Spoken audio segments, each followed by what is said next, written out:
reason, what is your reason for being? And this is what the book that I was reading, Ikigai, really tries to explain. What's your reason for being? That thing that makes you tick, that thing that gives you the ability to move on. And it focuses on the Japanese secret for long life and a happy life.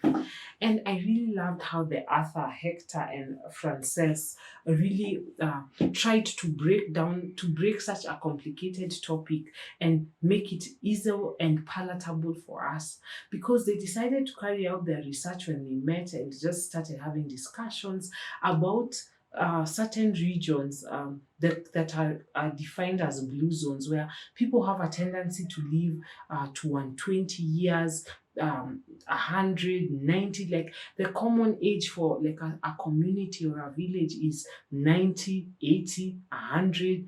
When in most societies, you find people passing on at 60s, 70s, and 80s.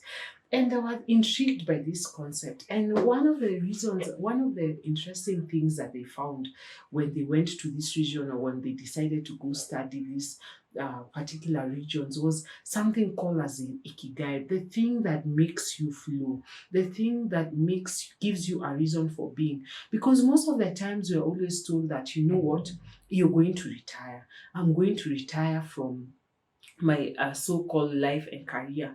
But when you are having your reason for being, when you know your being, then that word retirement actually doesn't exist in their vocabulary, because every day you are giving yourself to a craft, you are giving yourself to something that you love and you are passionate about.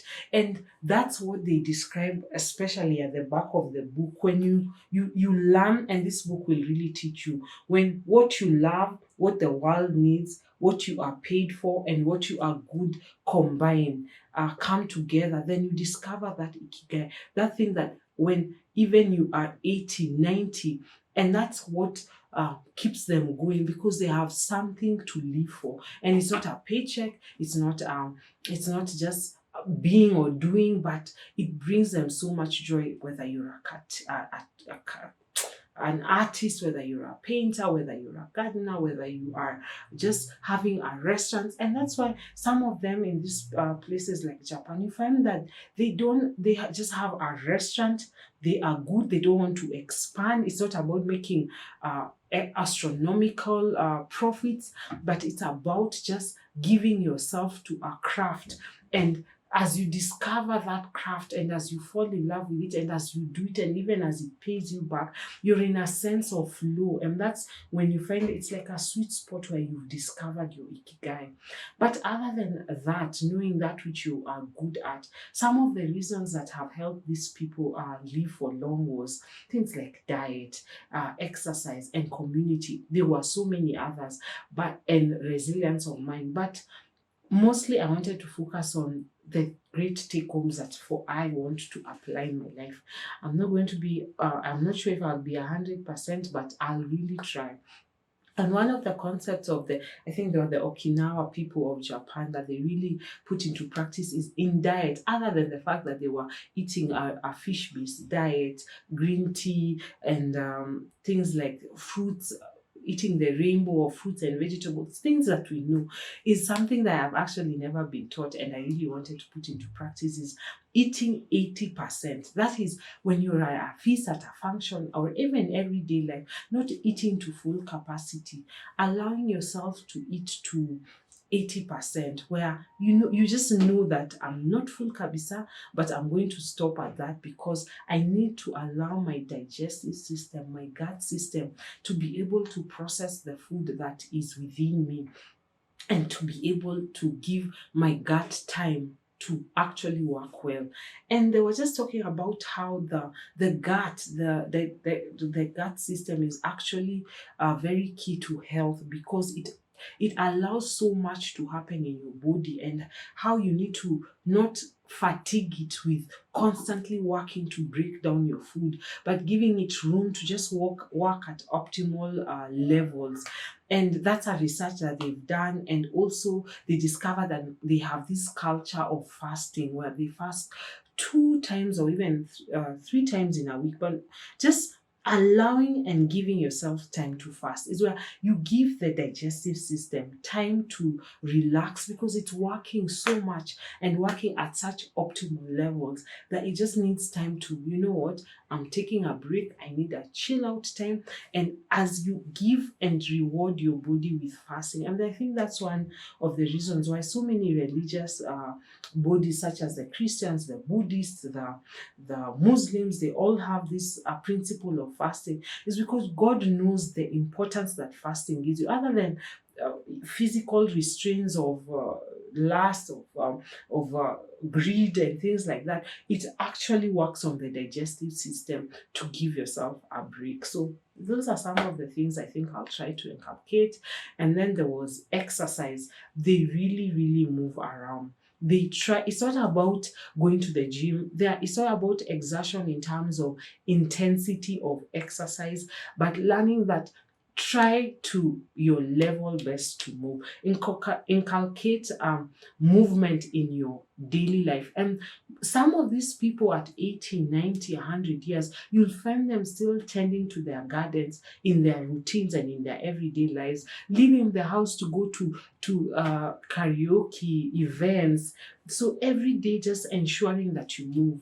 And this is so important, I think, for us, especially who are living in a time where you just have your computer, you sit, so your work is seated the whole time.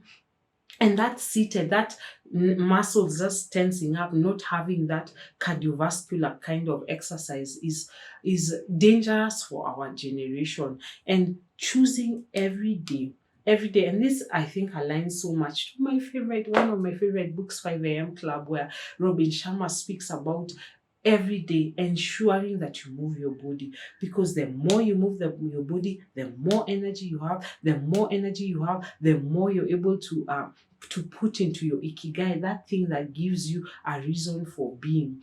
And my third greatest lesson from this book was community living.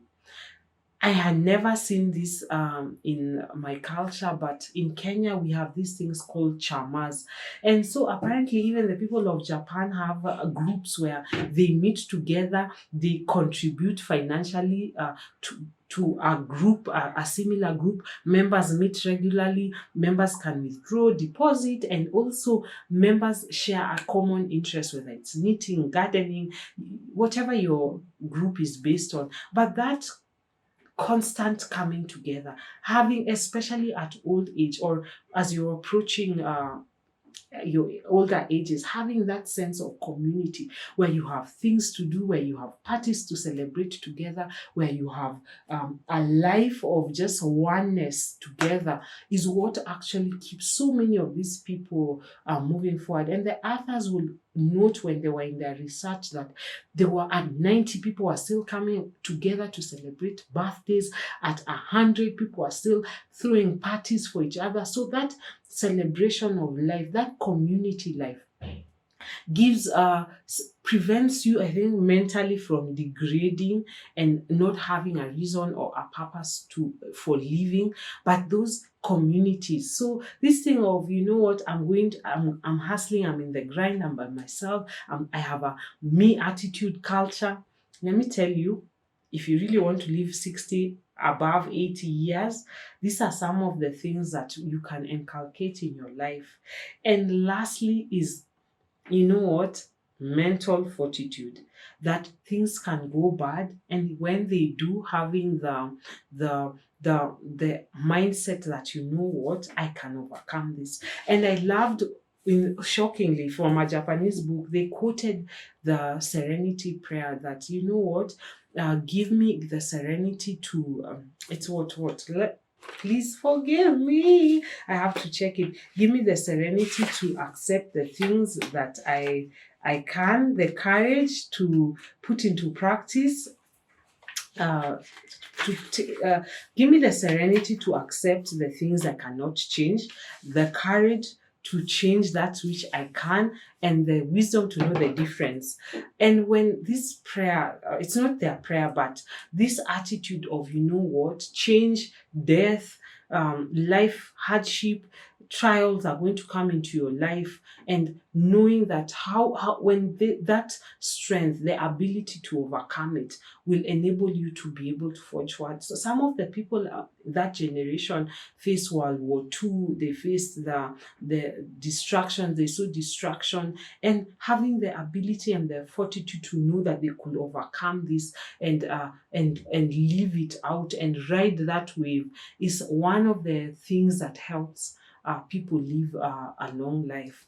I will really encourage you to read this book, The Ikigai. It will help you find out what you love, what the world needs, what you can be paid for, and what you're good at, and finding that sweet spot so that even as you live your long life with exercise, with diet, with mental fortitude, with community living, you are living with a sense of wow and wonder.